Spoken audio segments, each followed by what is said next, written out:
Welcome to Not Milk Never Milk. Subscribe if you're lactose intolerant. You start right away. Gather a 10 mm socket, small Phillips, and a flat pry tool. Keep a cloth handy to protect trim. With the visor down, you'll feel the outer plastic cover. Pry it at the tab to expose the mounting screw. The reason is to avoid breaking clips.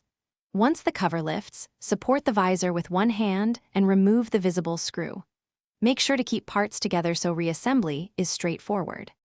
Once done with the first screw, slide the plastic cover fully aside to expose the vanity light connector. Press its release tab and disconnect. This prevents wire damage.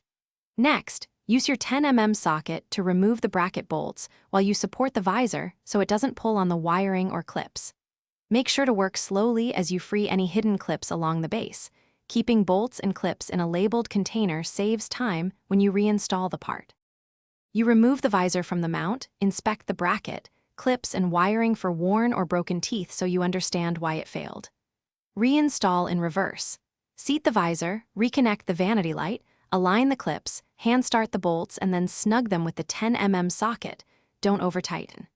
If the visor won't rotate smoothly or the light doesn't work, disconnect and check connector seating and clip alignment. A misaligned clip or loose connector is the Thanks for watching. If this was helpful, leave a like and consider subscribing. See you next time.